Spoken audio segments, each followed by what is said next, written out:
My name is Manuel Romero. I work with the Community Language Co-op. It's a pleasure to be here tonight. The organization, and we are committed to language justice. And language justice is creating a safe space so that everyone can participate in the language of their heart through simultaneous interpretation. Once the interpretation is turned on, not just now, but as soon as I'm finished with both my introduction in Spanish and English, it'll be turned on. And once it's turned on, you'll see a little globe or what looks like a little world at the bottom of your Zoom window. You click on that globe and choose the language you'd like to listen into.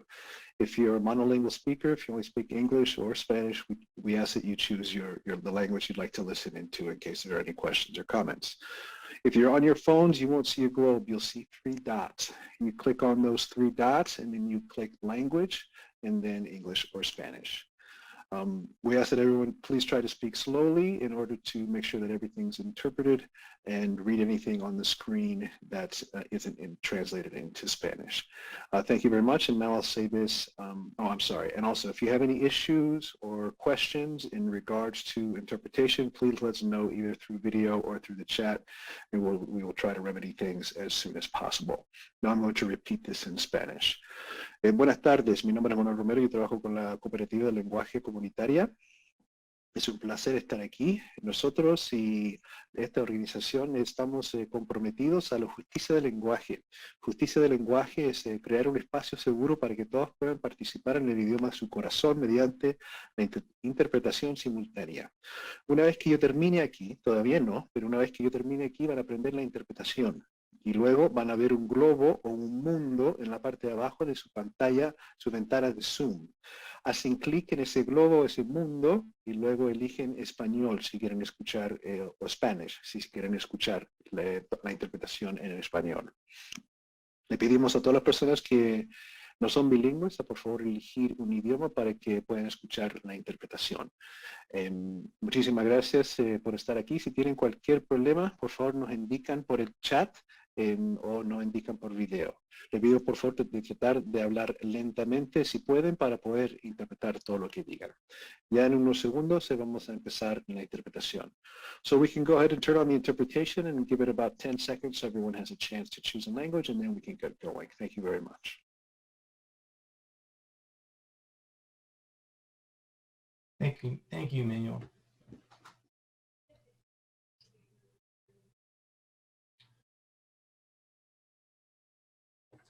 Okay, Claudia, go ahead and record as soon as you're able to.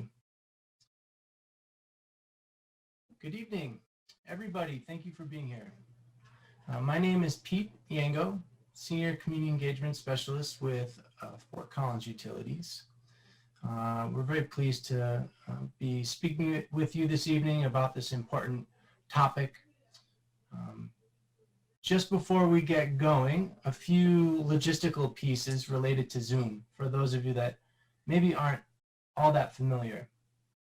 First of all, you can change your view if you like. In the top right-hand corner, typically there's a little icon that says view, and you're able to toggle into a view that you like best. On the bottom ribbon across your toolbar, all the way to the left, you'll see there's an audio option where you can click on that upward facing caret if you need to maybe try a different audio input or output. As you move along in the ribbon, there are some other options as well. There's a chat option. Please do chat us if you have anything that is, just a moment here.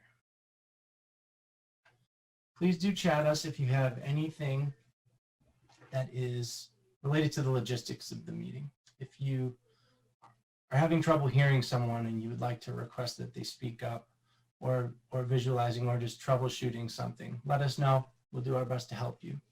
If you have a question, please use the Q&A. That's where we'll catalog all the questions for this evening. We actually have the ability to answer them right in that Q&A. And otherwise, what we'd like to do is spend roughly 30 minutes or so moving through presentation and sharing information, and then we could actually live answer questions as well. So that's an opportunity as well.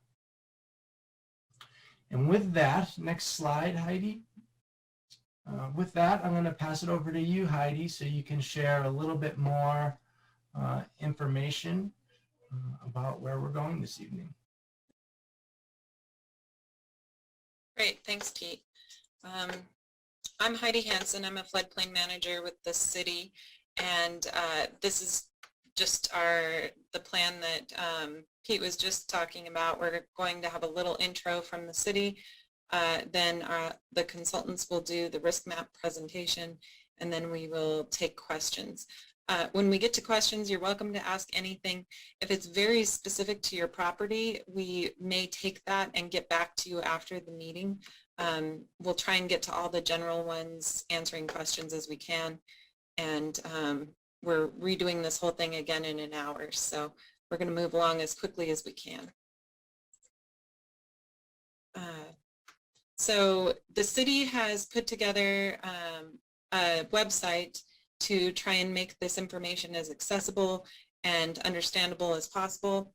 I'm just going to go over a quick overview of the city's website for you, and then I'll let the consultant go into more of the project details and technical information and timeline.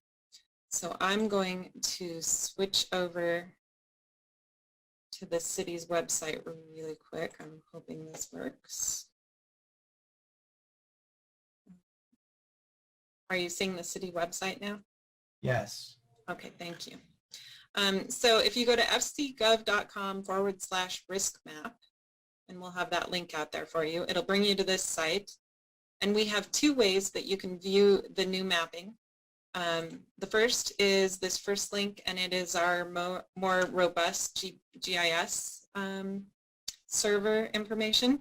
You'll see a welcome tab over here with some instructions on the left and contact information for the city and county. And then up at the top, your important buttons are Show Legend, so that'll tell you what you're looking at, and Switch Floodplains. So if you click on Switch Floodplains, oh, sorry, I have to zoom in a little bit. It should show the existing floodplains, and we are having a technical oh, here we go. So the proposed floodplains are these orange and yellow floodplains, and the existing are blue. And you'll see that the floodplains that come into the Poudre are all still blue, so those aren't changing with this remapping. It is only the Poudre River that is changing. So you can switch back and forth between existing, the blue and green, and the proposed. You can search for a property address up here in the right corner, and it'll zoom to that property, or you can just pan and zoom around in here. The other thing I wanted to mention was this hatched area you'll see. This is improvements that we did at Whitewater Park for the Whitewater Park project, and then also for the Oxbow Levee project. That has been remapped and is technically approved at FEMA and will be regulatory in June. Sorry, my floodplains are churning away here. So that will be better information than this risk map mapping. This risk map mapping is based off of pre-project topography, so this is incorrect. So if you're looking at properties in this hatched area, please give us a call and we can go through the proper mapping with you. The other function is this add comment function. You can click up here on add comment and then click on the exact parcel that you would like information on, and it will click OK over here, and it will ask for your name and email and or phone number and then your comment, and we can get back to you and know exactly which parcel you're talking about before we even call you back. So that is a great function. The second map here is maybe a little easier for some people to see the differences. There's a little, it's not as fancy, you have to kind of pan and zoom, there's no address entry, but it is really nice that you can see the old mapping and then swipe across to see the new mapping. So if you like that way better, it's the same mapping either way. So Next on our website, we have some commonly asked questions and background and documents that you can get more into the flood insurance and what to do if you think something's wrong. So there's all this information on here. And finally, we have these additional mapping products that FEMA provided. In case you want to get really into the details, you can view all these maps. They're also available on the state website, but you can see the velocities and depths, etc. through here. So that is the city's website that you can use for your reference. And please, if you have questions, I will go back to the slideshow presentation. But if you have questions, please give the city a call. Our contact information is all over the website, and I have it on here as well. And Heidi, could you actually reintroduce yourself? There was a question about who you were and what your role was. Sure. I'm Heidi Hansen, and I'm a floodplain manager at the city. So if you call, this is our floodplain management line, and then our email, you will get our team if you email or call those phone numbers, and one of us will give you a call back with answers. So we are the regulating jurisdiction for FEMA. So if you are looking for a permit to construct something or remap something, you're going to be talking to us first. So you will want to give us a call. If you're in the county, then they would be your jurisdiction, and you would want to use that county information also on the website and contact the county.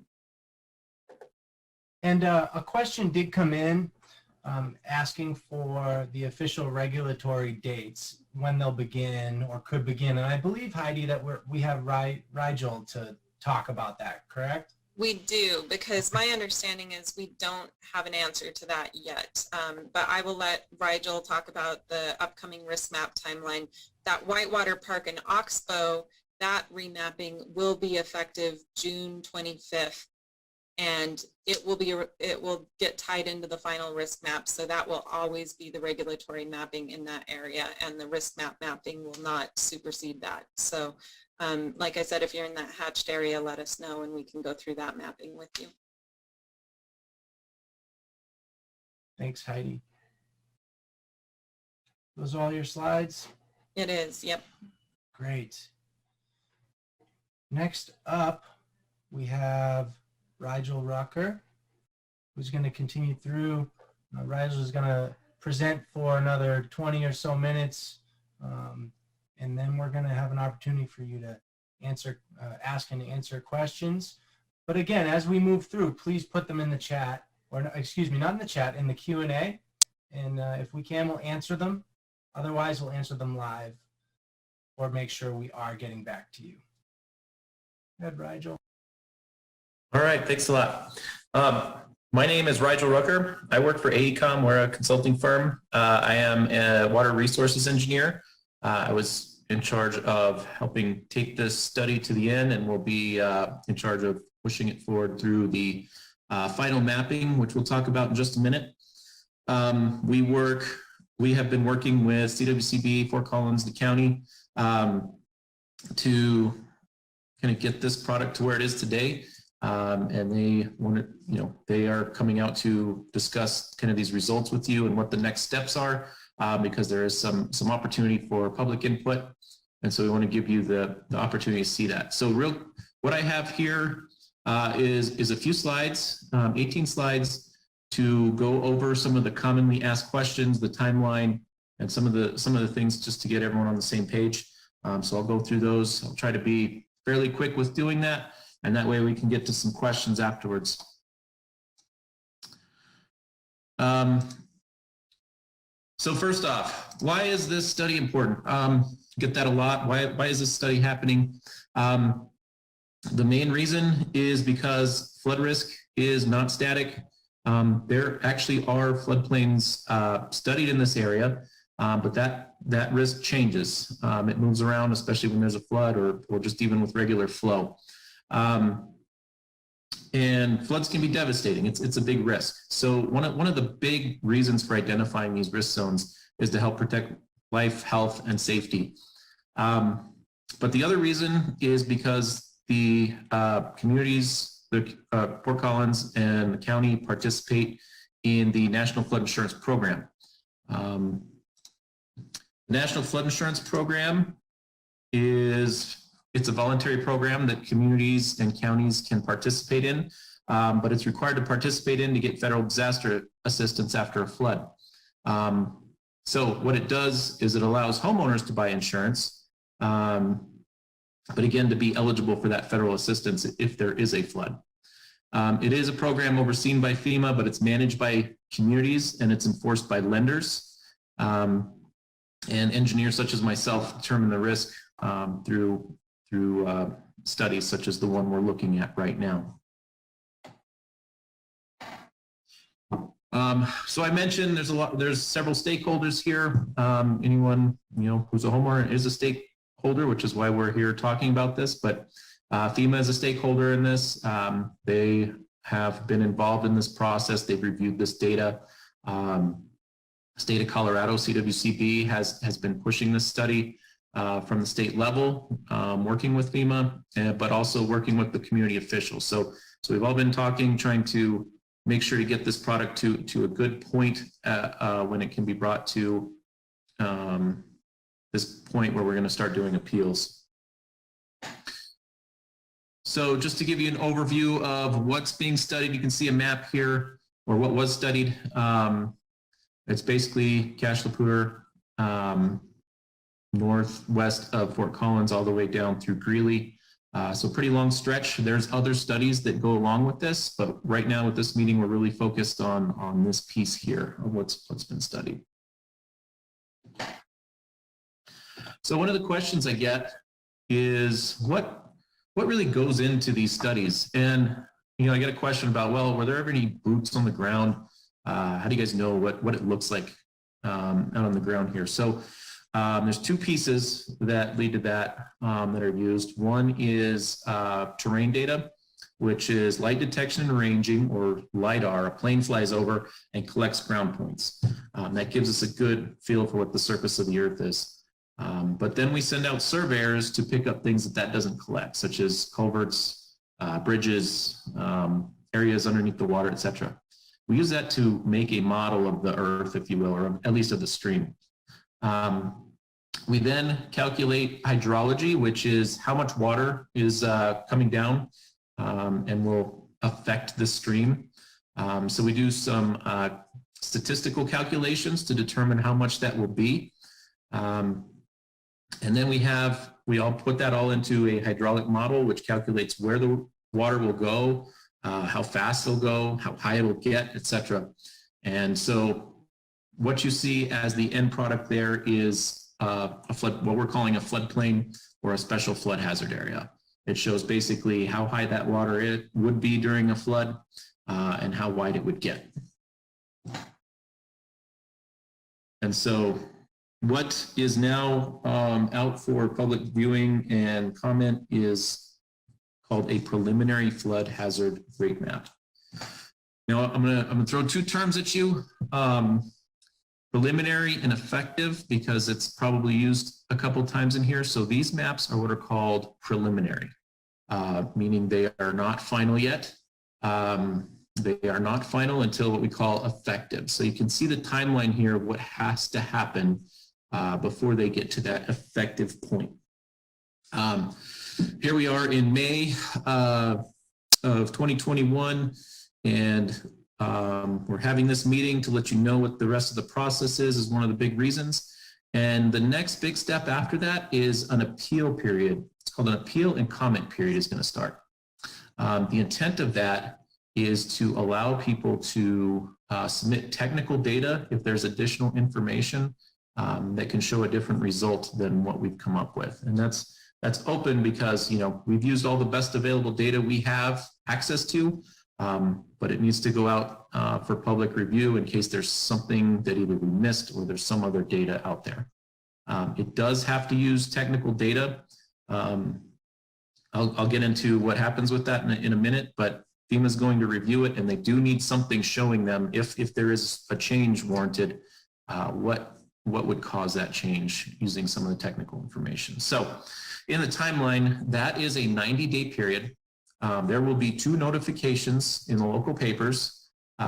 Usually we talk to, in this case, we'll probably talk with Fort Collins and the county about trying to get some other means of communication that's starting.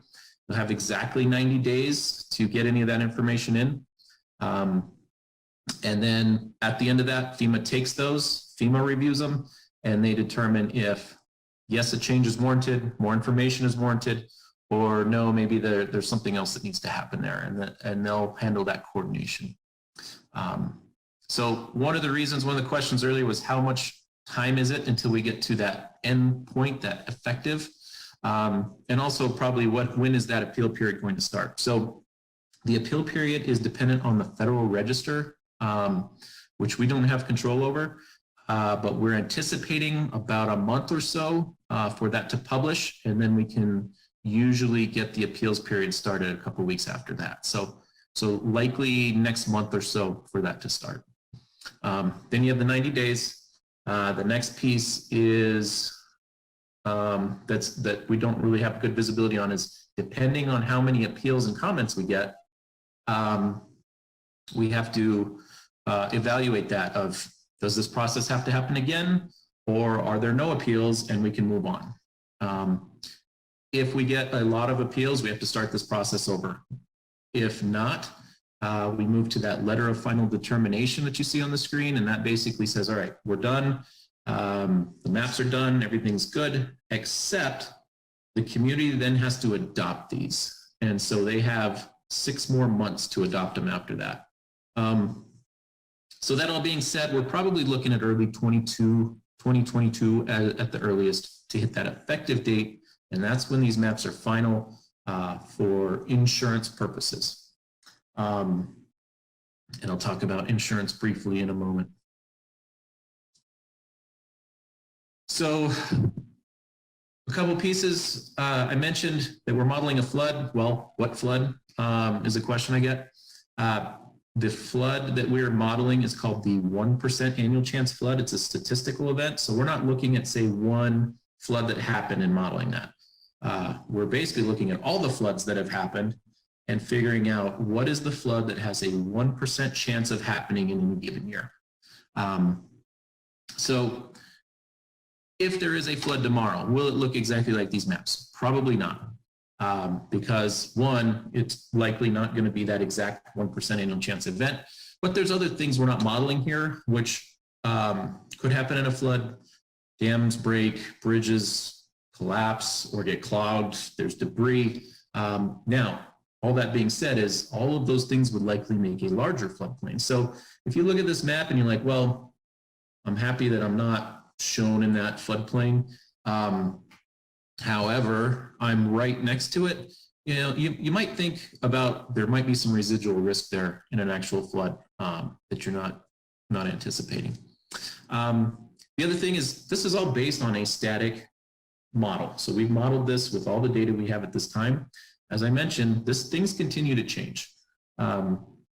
So again, if you're close and the river meanders or there's some other change somewhere, there is a potential that there is other potential for flooding outside of this. So don't take these lines on these maps and say, all right, I am not ever going to flood because I'm not in those. Those show where there's a higher risk of flooding, but there still is a risk outside of those lines of flooding. I won't go over this because we talked about it on the website, but just to show you the 1% annual chance I just mentioned would be the 2 oranges that were shown on the website earlier. So when you're on the website, that's what you'd really be looking at. And there's one more, it's called the 0.2% annual chance flood, which some may refer to as a 500-year event flood. That's also shown on here. Some of the requirements we're talking about aren't as applicable to that one, but there are still additional requirements there. So you'll want to work, if you're located in any of these areas, you want to work with the local community on what the requirements are there. Now that darker orange color is what's called a floodway. And I always look at that as it's a don't impact your neighbor zone. Basically shows that if you develop in there, you're probably impacting someone, and there are federal requirements that if you develop in some of these areas, you have to show that you're not impacting them by a certain amount. Now again, Fort Collins, the county have specific requirements on that. So it goes back to if there is some development going on in one of these areas, you want to work with them and figure out what the actual requirements are. Now I mentioned that preliminary and effective date for development. There is an opportunity that the county and city could adopt these as best available data for development early. And that's really up to them to decide, but so keep that in mind, as these might be used earlier for some of that. Now, for insurance, again, these won't be in effect until that effective date. So I've mentioned insurance a couple times. I'm going to keep this brief because there's a lot of scenarios that could apply to people depending on what your specific situation is. We have Erin May on the call, who is an expert in this and can probably answer questions if there's general questions at the end. But the big takeaway is if you're in one of those 1% zones or those orangish areas that we talked about, especially, and the map is changing to show that your, say, house is in one of those, there are requirements to buy flood insurance if you have a federally backed mortgage. So keep that in mind. So if you are even close to that, you'll want to find out what the requirements will be and what that does for your flood insurance cost. Usually the cost in those zones is also higher. Outside of that though, insurance is available to anyone. And there is a potential that a bank is the one who regulate this. So a bank, they're giving you the money. If you have a federally backed mortgage, they could require flood insurance anywhere. Doesn't have to be in those zones. It doesn't happen a lot, but it happens. So I guess those are the main things. I'll really quickly touch on what the different scenarios are. So if you were out, say you were not shown in one of these high risk zones and now you are, there could be some grandfathering issues in terms of availability for that. Now, I'm going to say that the requirements are actually changing in October of this year for some of that. So if you are in that situation, I would talk with Erin and or maybe even your insurance provider, maybe in a few months, or maybe as you get closer to these maps being effective, to see what are those new requirements, because all that information isn't quite there yet. We're still waiting on final information on that. If you were shown in one of those and now you're not in these, there's other requirements. The main thing here is if you are moving between a zone on these maps from what was shown before and what is shown now, you probably really want to talk with Erin and or some insurance folks just to see kind of what you're required to do and what that means for your specific property. The current guidance is if you are going into one of those zones, it's good to get that insurance before these go effective. But some of that's changing. So again, I keep in contact with those groups. Development, I think I've already touched on quite a bit. Again, the main takeaway here is if you are developing in one of these special flood hazard areas or have the opportunity to develop in one of these, I would talk with the local community, the local jurisdiction, whether that's the county or the city, and find out what your specific requirements are. Now, I'm gonna jump back to appeals really quick because I mentioned these a little bit earlier. Again, I can't stress enough that if you submit an actual appeal, it needs to have technical data. And it needs to basically show what is that change that you are trying to accomplish. It can't be something like, hey, I don't like this floodplain, or I haven't seen it flood in this spot before. You need to have something documenting that, if you will. There is an opportunity to comment during this time, but comments are more related to, well, this road name needs to be changed, or there's some other thing not related to the flooding that needs to be updated on these maps. So I guess the other piece I just want to stress is that 90-day period I mentioned. It has to come in during that 90 days. And we also ask usually that you submit it through the local community. They're not going to deny you or approve it, but they may be able to look at it and give their comment. But it's just more of making sure that they have visibility on what's going to FEMA. Because if they're not aware of those appeals going in, they might not be aware of what changes could be happening to these maps later. So again, when that period starts, which is likely going to start in a month or two, there will be notices in the paper about this, but it will direct you to sending the actual appeals to FEMA at the address shown here. But again, we usually recommend that you send it to the community and then they can submit it to that. You will hear back from FEMA. They will say, hey, we've received this, and later on, hey, here's the resolution to the data you sent. So in conclusion to all that, it's a lot of information really fast, but I want to give time for questions. Just want to stress, one, this study is studying flood risk that's there. We're just showing you where it is, that it exists in nature today. So just be aware that risk is we don't want to take away from that risk piece.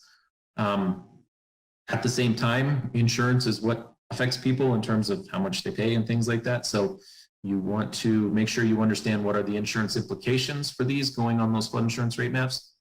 But if someone comes to you and says, hey, there's new insurance requirements on this tomorrow, that's not true. It does not go into effect until that effective date when these are adopted by the communities.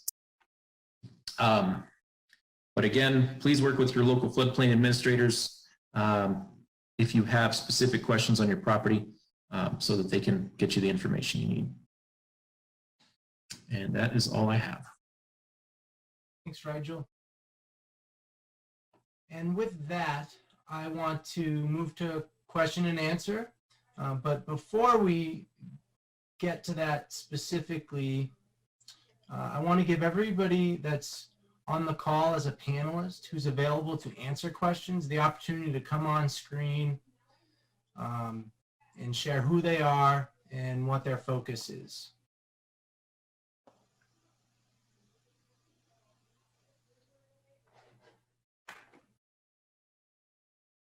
Erin, would you like to introduce yourself? Oh, I still don't see my camera on. Should be on, but hi, I'm Erin May. I'm the NFIP Insurance Regional Manager as a contractor for FEMA. I actually work for a company called Amentum, and I work in conjunction with Diana Herrera, whose number you see on the screen there. I did put my phone number in the chat if anybody has questions that they'd like to discuss afterwards, as well as Diana's phone number, and her email is showing on there as well. So thanks, Erin. Mm-hmm.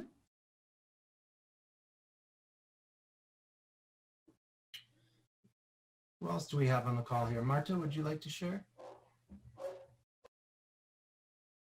Thanks, Pete. So my name is Marta Blanco Castano, and I work with the flood mapping program at the Colorado Water Conservation Board. I'm a program assistant working with Terry Fade. She's on the call as well. Thank you all for letting us introduce ourselves. Yeah, this is Terry Fade, and I'm the floodplain mapping coordinator for the Colorado Water Conservation Board. And for some reason, I can't share my camera, but I want you to know that I am here and glad that you could attend. Thank you. Thanks, Terry.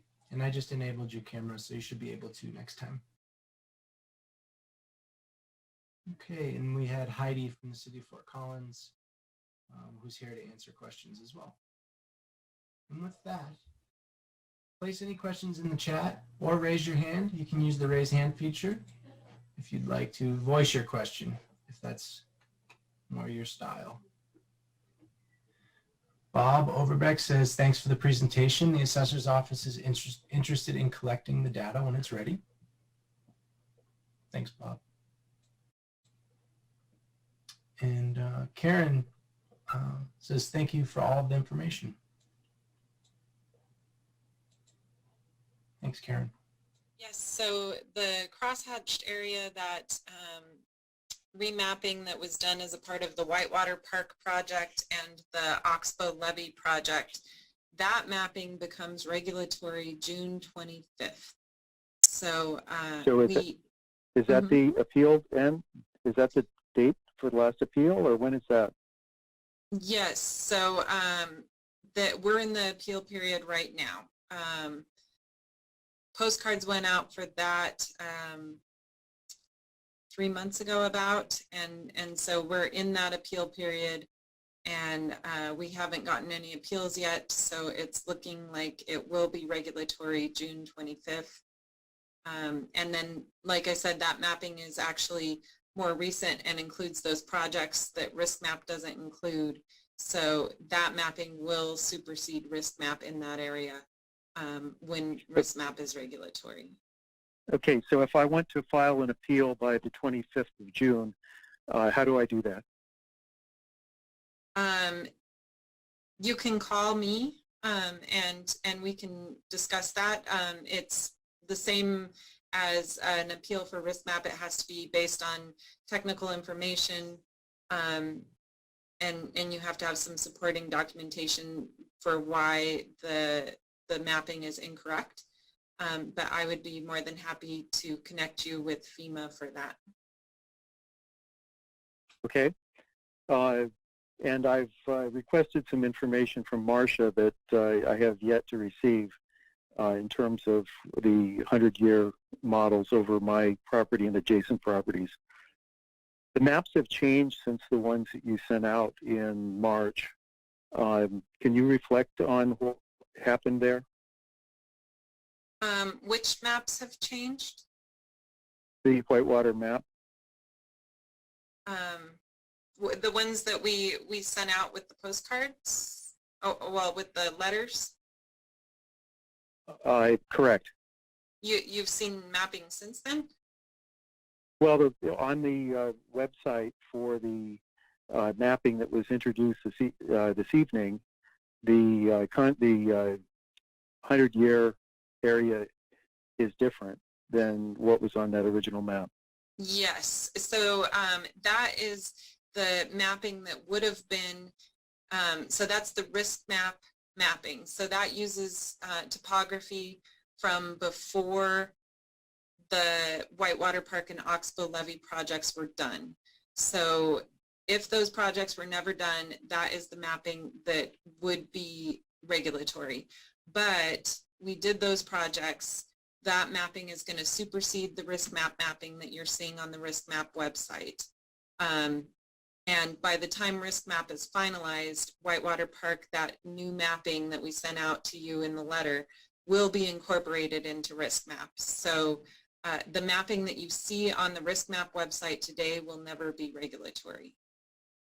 So the crosshatch area that is shown on that map is completely wrong.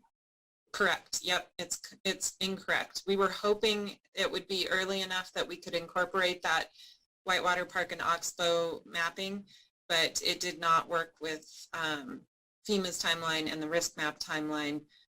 So unfortunately, we just have that hatch box over it so that we can try and warn people that that mapping is incorrect and it will not be regulatory. The Whitewater Park and Oxbow mapping will be the regulatory mapping in that area. If I want to obtain the data that you have for elevations on my properties, can you give that to me? Yes, definitely. How do I ask for that? You can email me directly at hhansen, ANSEN @fcgov.com, or call me directly at 970-221-6854.